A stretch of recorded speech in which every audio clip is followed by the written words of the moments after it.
Weights around. Brooklyn's Junior Jones is a bantamweight who can bang. He calls himself Poison, and he lived up to the nickname last December against Claudemir Diaz. He scored the first knockdown with a short right, the second knockdown with a short left. Then he shifted his attack to the body for 2 more knockdowns.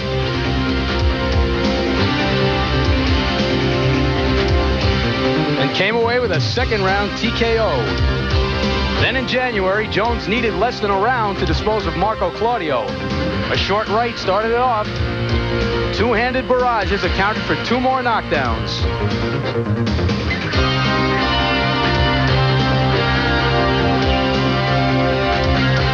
Finally, the ringside doctor had seen enough, and Junior Jones had his 11th KO and 15 wins.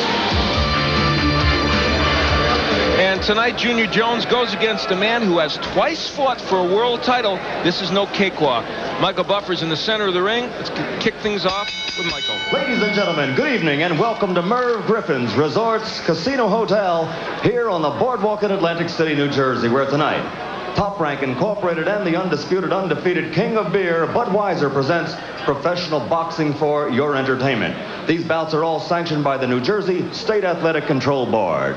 And now, ladies and gentlemen, let's get things started with 10 rounds. This is in the bantamweight division. The referee for this first bout is Joe O'Neill.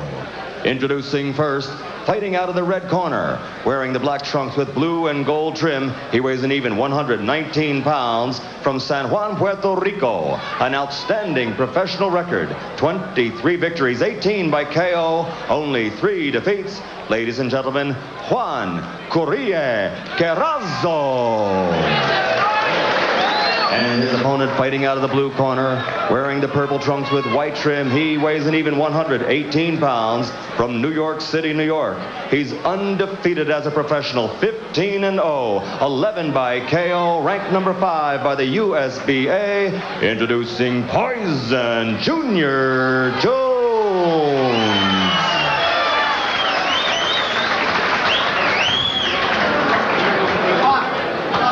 Juan, Junior, you got your instructions in the dressing room.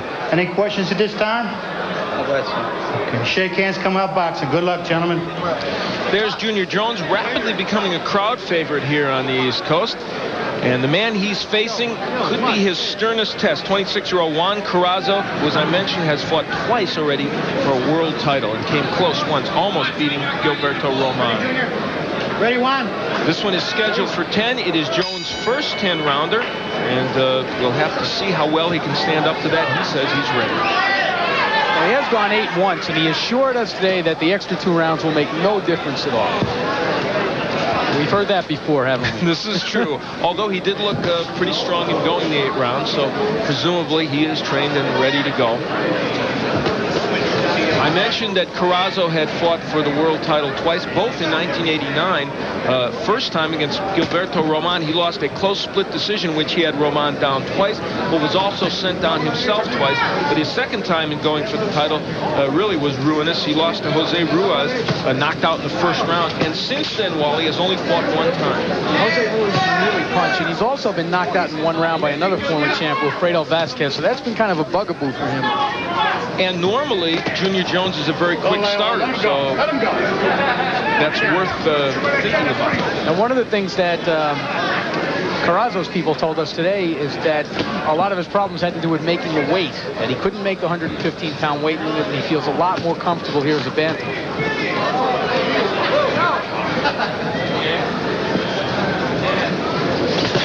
Left hook by Jones after Carazo had thrown a left hook. So here in round 1, it heats up. And make no mistake, Carazo can punch.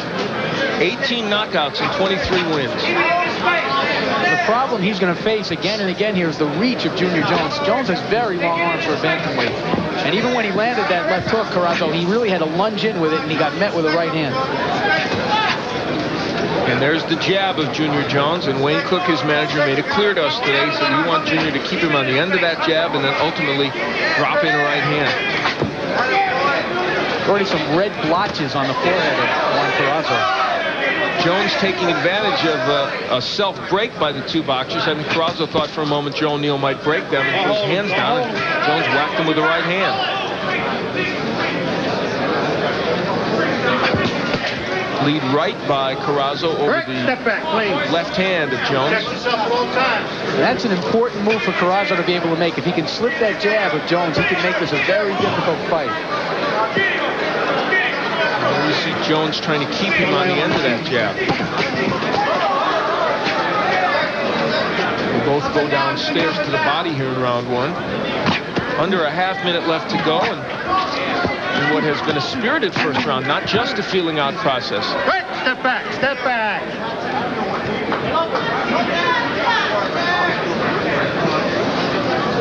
So Junior Jones in against his most experienced opponent in his first 10-rounder. Maybe just a little tight, but he'll loosen up. Right, step back, step back.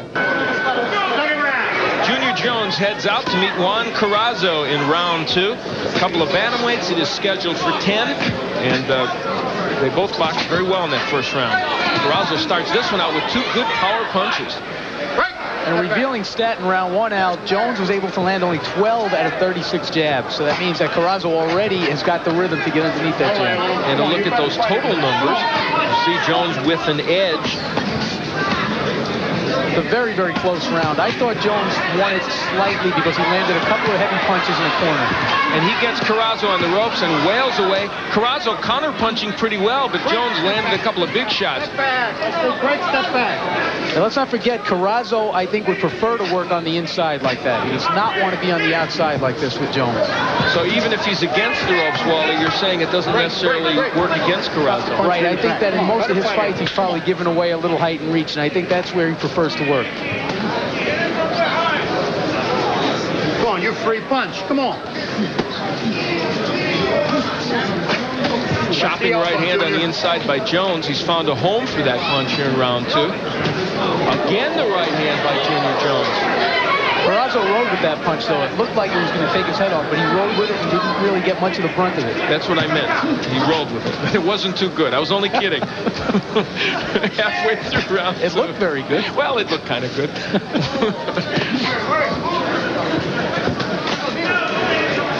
And Carazo getting inside where Wally said he wants to be, and I think that probably is what he wants. That's where I think he wants to be. Yes. Maybe he doesn't. No, you're probably right.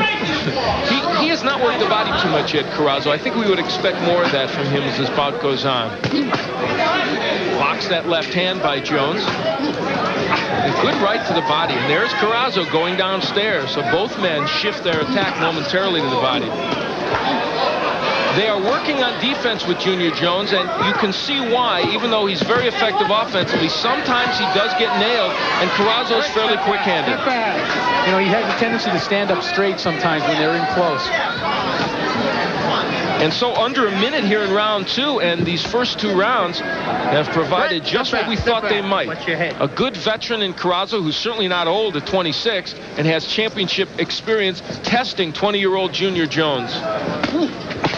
Well, it's early to make any dire predictions for the fight, but I don't think this is exactly the way Jones and his people wanted the first two rounds to go.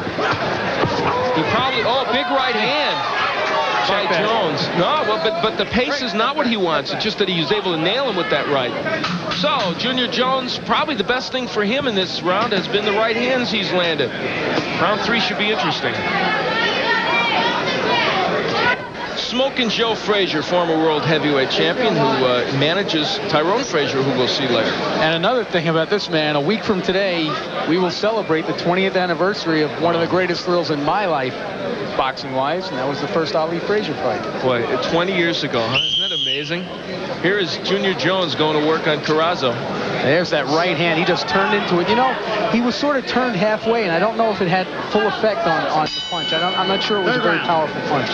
We head into round three, and one thing about that punch, it almost looked like a thumb could have gotten in the eye of Carazo.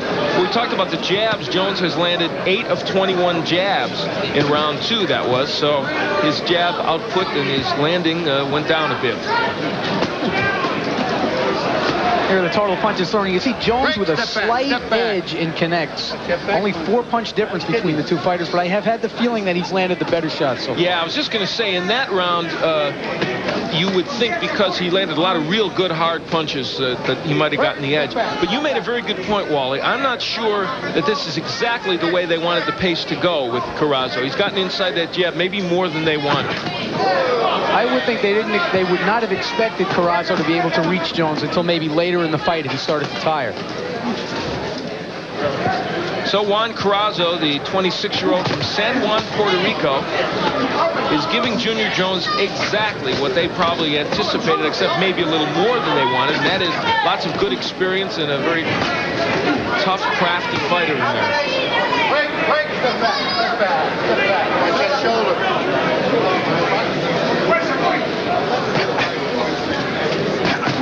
Jones working the jab, but taking the right hand from Carazo over what turned out to be a lazy jab. Good right by Jones. Carazo's got a very strange way of moving away from those punches, though. A lot of times you think that he's in really bad shape, and he's not. He's just sort of leaning back and going back in. And right now, Junior Jones just a bit wild.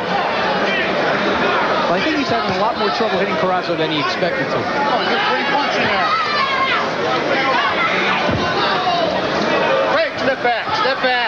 Well, we talk a lot about Michael Carbajal, and boxers often, they fill out the slips in which they tell us their favorite boxer. Guess what? Junior Jones says Michael Carbajal is his favorite. Really? Yeah, not often you'd pick a contemporary who just became a champion. Usually it's Ali or Leonard or themselves. Or themselves sometimes, that's true. Testimony to Carbajal's effectiveness. Good jab by Jones, but Carazo still moves through.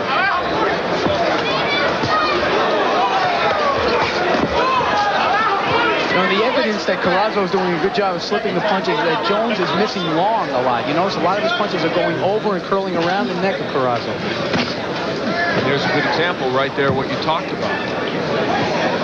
So under a half minute left to go in round 3 in what is turning into really a very interesting chess match of a bout. And when I say chess match, I don't mean it's not exciting. It's just that there's a lot of strategy going on, and both men are doing some of what they want to do.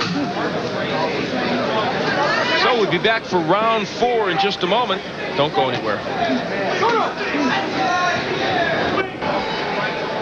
Here, the fellows getting a little rough on the inside here. I'm sure this is the kind of fight Carazo wants. I think Jones would prefer a little bit cleaner battle right now. Although, ironically, Jones using his head pretty well in there, like a veteran. Like a veteran. Crafty. Learning that already. So we're into round 4 in the purple trunks. 20-year-old Junior Jones, and in the multicolored trunks, you have Juan Carazo, the 26-year-old who, from San Juan, Puerto Rico, as I mentioned, has challenged twice for a world title, never gotten one, but hoping for another shot. You're scoring, Wally.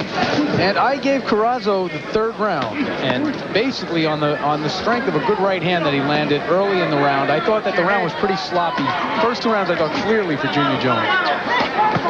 Big hook by Junior Jones. And again, though, Carazo doing a pretty good job of rolling with that punch. And Jones a little bit frustrated, throws him around, and Carazo comes with the uppercut, counter-punching well off the ropes.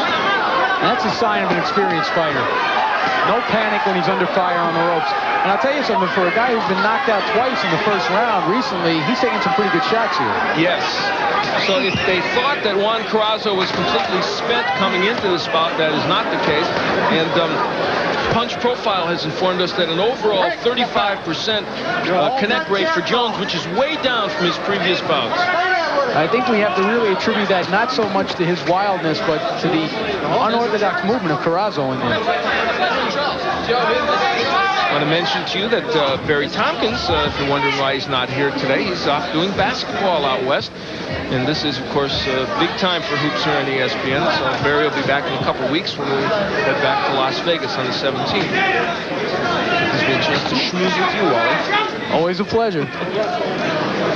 A minute left to go here in the 4th round. Break, step back. It's scheduled for 10, as we mentioned. Junior Jones' first 10-rounder. Left hook gets there by Carazo.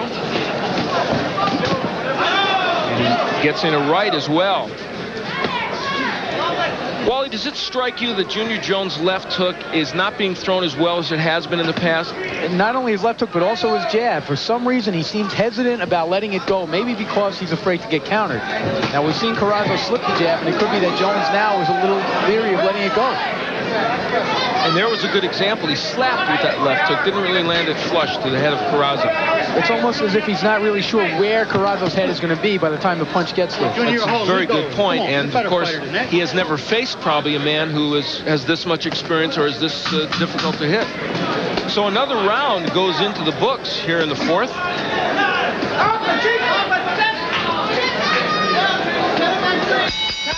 That'll do it for round 4. And we follow Junior Jones into his corner. That's Joe Ferriello, his trainer.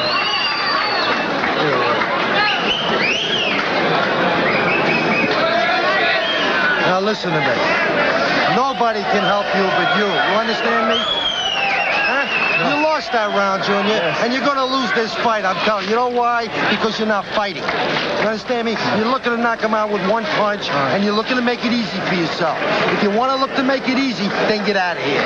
You understand me? Either you use your jab or you fight, or you're going to blow this fight.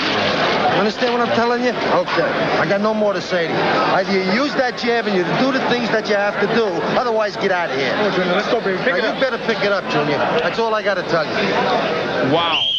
That about says it all, huh? Here we go. Okay, there's a good right uppercut by Jones, and that left hook, which was a bit of a slap. Well, he's not using that punch the way he should. We head into round 5, and Joe Ferriello couldn't have been more direct or more concise in his comments. I think if you and I said something like that about Junior sitting here, we'd probably be up for a lawsuit. I think you're right.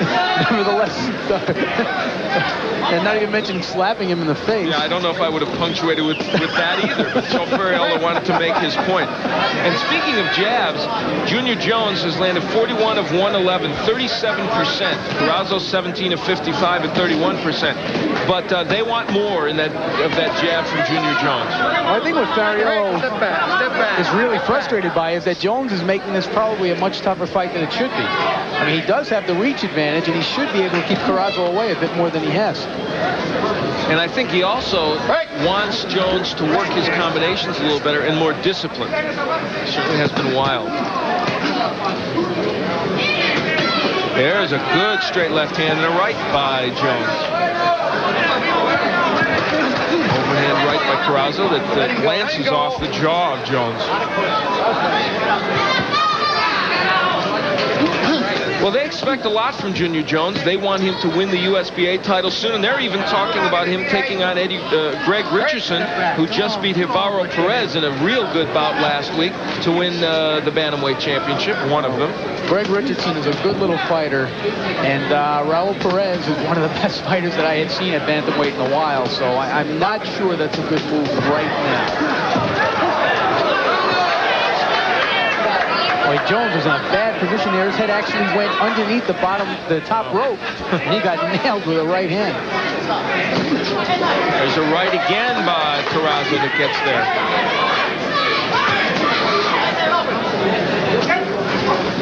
And when he's on the inside, Carazo is very effective in there. You know, this might be a foreshadow of what we'll see in the main event, because sometimes these tall guys, when you're in close with them, they get hemmed in and they get smothered and they can't punch. And of course, Tyrone Frazier would like to do that to the tall Murky Sosa. And that one will be upcoming a little later. A couple of junior middleweights right here. Bantamweights. Junior Jones in the purple. Juan Carazo in the black and multicolored trunks. And it's been a dogfight. It's a very tough matchup for Junior Jones. They wanted it to be, but maybe they didn't want it to be this tough. Jones started this round very, very well, I thought, in comparison to the past couple, but now it looks like the wind went out of his sails a little bit again. Carazo is muscling him on the inside.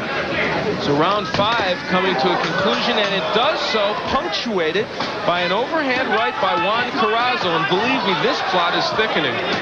Don't go away.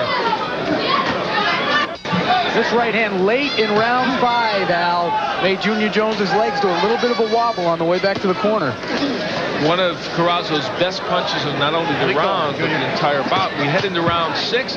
We've passed the halfway point now. And it looks like Junior Jones may be forced to go 10 for the first time as a pro. Oh, Junior, we go. We get some thunder in the way of a knockout here.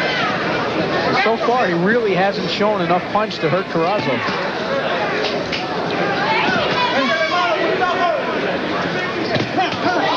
Jones gets there with the right and the left. Still wild, but hitting Carazo. Break. Step back. Step back. Again, Junior Jones gets a little wild, and it may have cost him. And now this Carazo seems to get energized when he gets hit a good shot. He just comes on. And his defense improves, it seems, after he gets hit. Now Jones landing a little more effectively. But again, you see him having difficulty landing the jab. In round 5, again, he only landed 5 out of 21 jabs. And it seems like every time he lets that jab go, Carazo takes a little move to his left, and the jab goes right over his right shoulder. Carazo has been knocked out twice in his career. Oh my, good right hand. In 1989, he was knocked out by Jose Ruiz in 1 round, and Wilfredo Vasquez in 87, both excellent boxers. But tonight he has shown the ability to take the big bombs that Junior Jones is throwing. And that right hand that Carazo landed was a power shot, and he capitalized on Jones's hesitancy letting the jab go. Big hook by Jones. That wobbled Carazo. This time he is stunned. Can Jones keep his equilibrium and his composure and get him out of there? A minute left to go in the round, so there is some time. But Carazo holding on, trying to buy precious seconds. The funny thing about Carazo, when he gets nailed good, he comes in and he looks almost reckless the way he comes in, but he winds up avoiding most of the follow-up shots. Here in round 6, though, it really seems as if 2 or 3 shots have really hurt him, and it seems like it slowed him down a lot. Well, especially that left hook. The effect was clearly obvious. Young Junior Jones trying to show people that even at the age of 20, he is a contender in the bantamweight division. Break. Step back. He's turned things around here in the 6th. Come on, John. Break. Step back.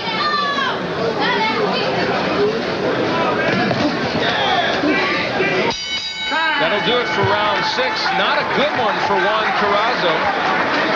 First time in the fight, a couple of times in that round, especially by a big left hook.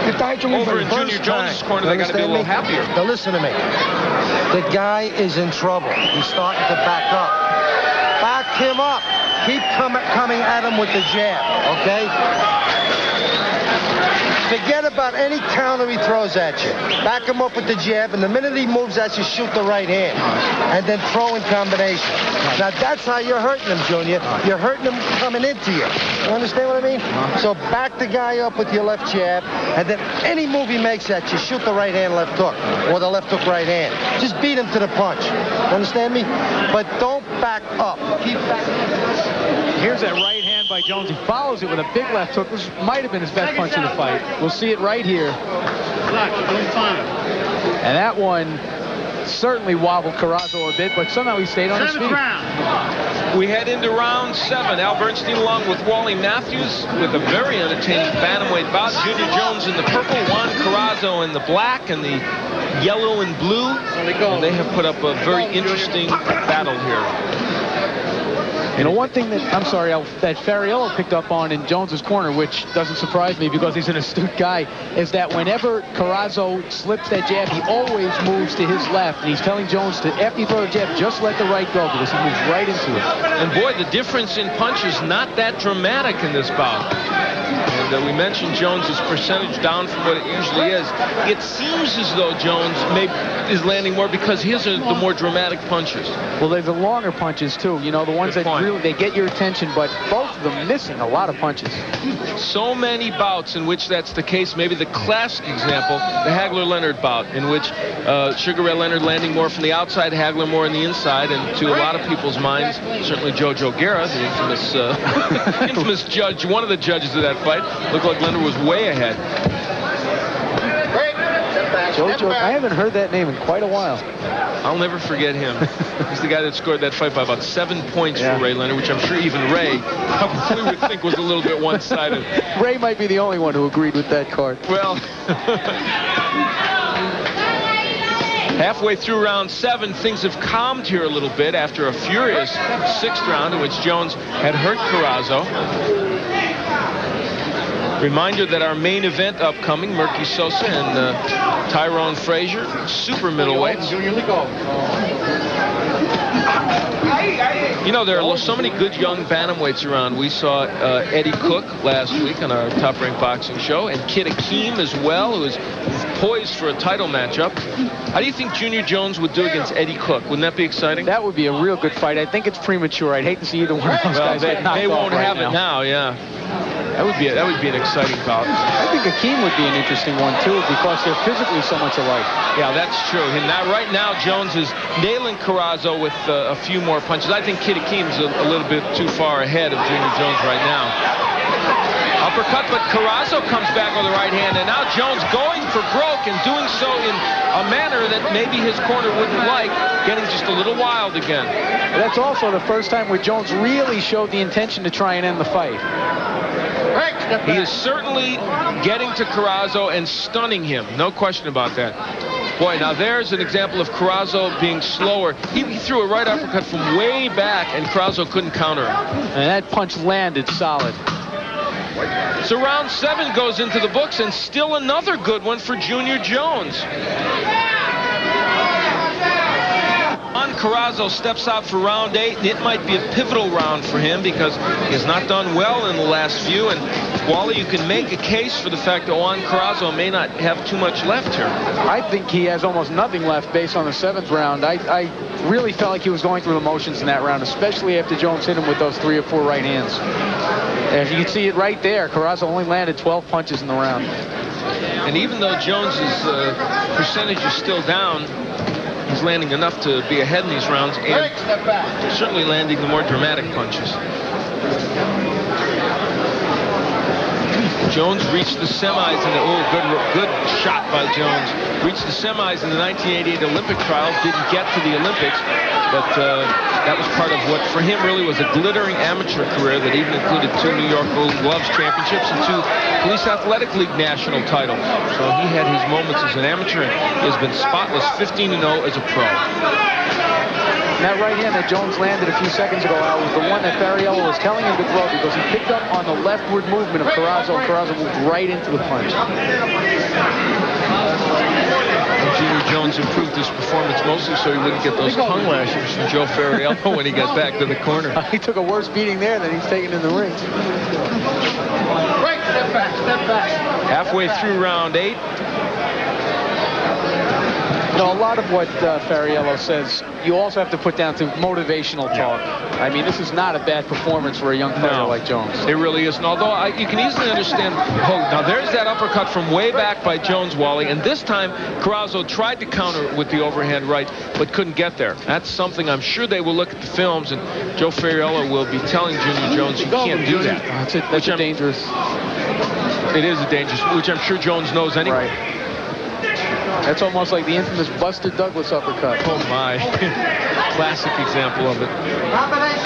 Less than a minute in round 8. Carazo still trying to throw those right hands and occasionally getting them in.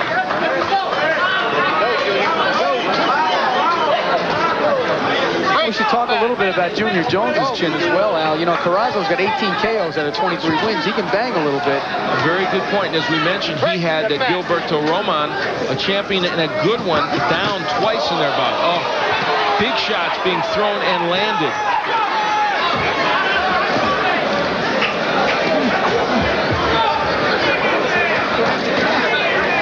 Jones again looking for that uppercut, that time in a better position to throw it. So round 8 again seems to be a good one for Junior Jones, although Carazo got his share in. So next round, Junior Jones will see something he's never seen in the 9th round. And we're seeing some excellent boxing action. We head into round 9. Junior Jones, the 20-year-old, undefeated, 15-0 in the purple trunks, taking on 26-year-old Juan Carazo, who came in here with a record of 23-3 and 18 KOs. And so far, it has been the youngster, Junior Jones, who has taken control.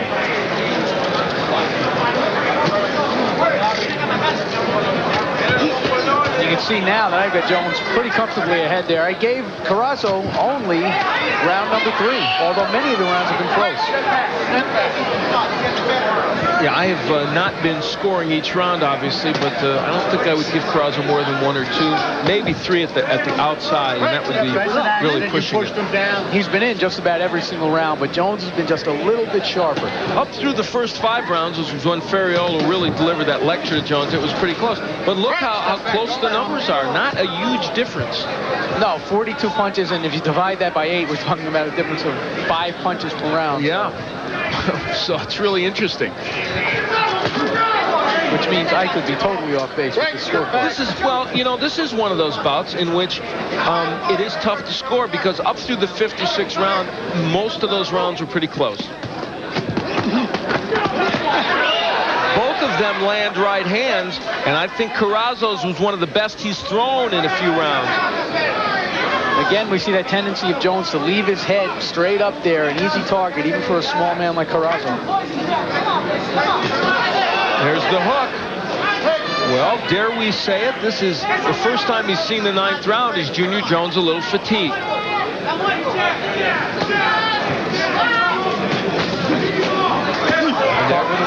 There's the hook by Carazo.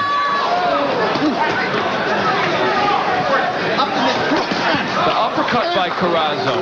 He is landing more effectively here in round 9. Jones shaking his head because he felt Carazo used his head to butt him. I really like the way Carazo got himself out of the corner. And I guess when you're a little guy like that, that's something you learn right away. Yeah. And I'll tell you what, Juan Carazo is landing very effectively here in round 9. Whether he can do enough to still win this bout, I don't know, but he certainly has won this round.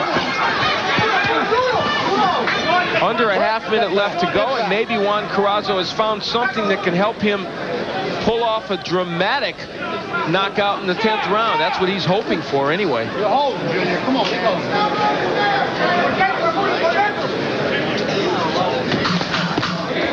That'll do it for round 9, and so Junior Jones in his first 10-rounder will go 10. They come out for round 10, the final round, and this crowd appreciative of what these two men have done.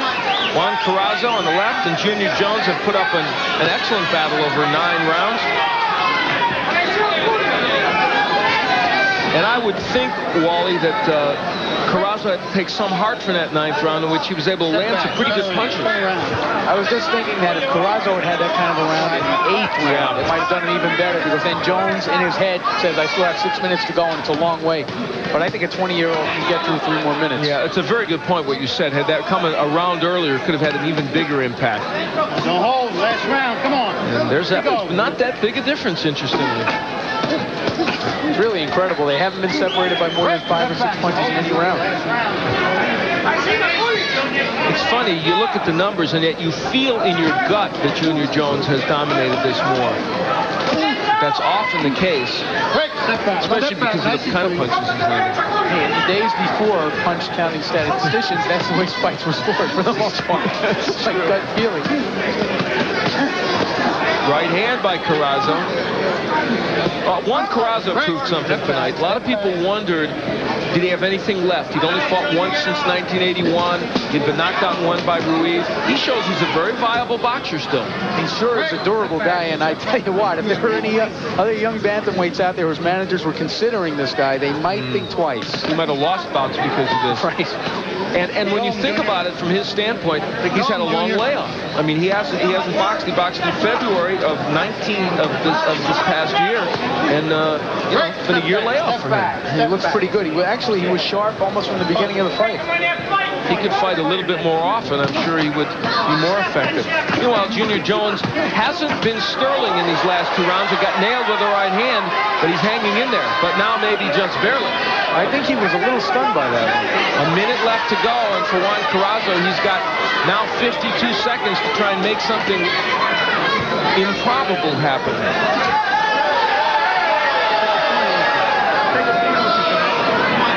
O'Neal warning Jones, I guess, about the holding. He'll take a point. Hold, right and a left by Carazo.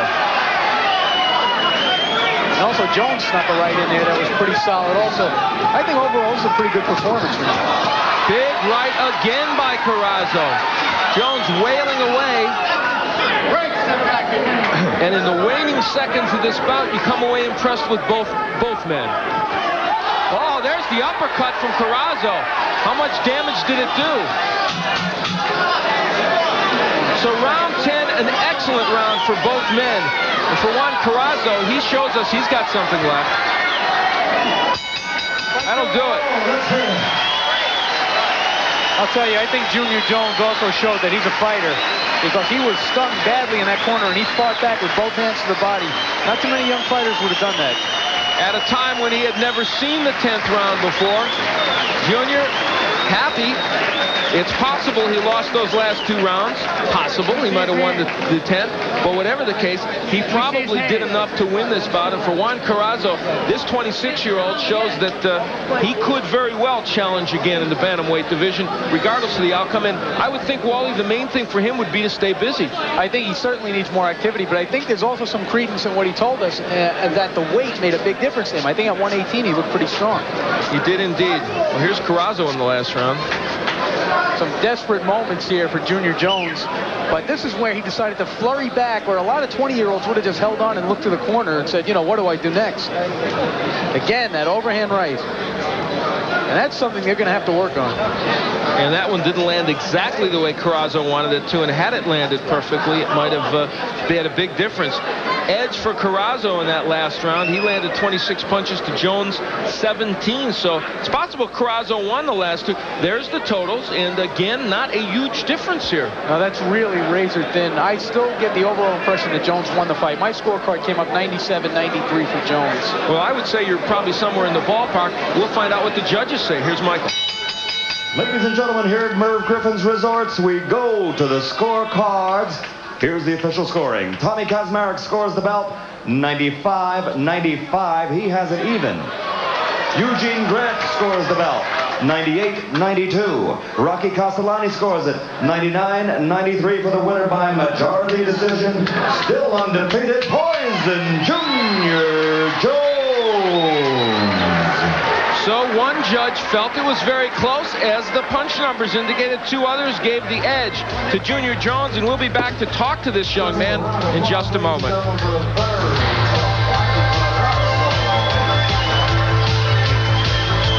On the fast track, it looks like the success is that man, Junior Jones. He's with Wally in the ring. Well, Junior, it was a good win for you, but it turned out to be a rather difficult fight. In fact, one of the judges scored it a draw.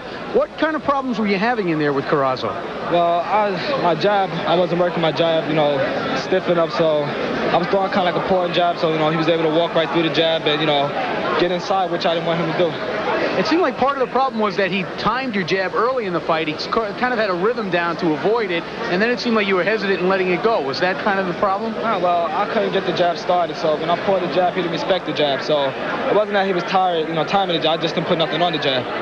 And now, of course, this was your first 10-rounder. Did the distance affect you at all? It seemed that you kind of ran out of steam in the last 2 rounds. No, definitely. I felt good condition. It was fun.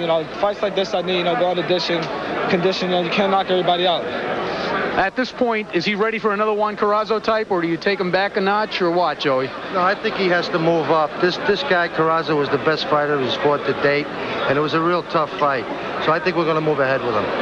Okay, Junior Jones, a definite, if difficult, step up tonight. I'd like to give a shout out to my family, my mother, Renee, Rick, Erica, and my fiance Vaughn, and to my cousin. Okay, best wishes to the Jones crew from Junior. All right. Thank you, Wally. Junior gets all those thank yous in. You got to get those in, Junior. All right, we'll be back with our along with Wally Matthews.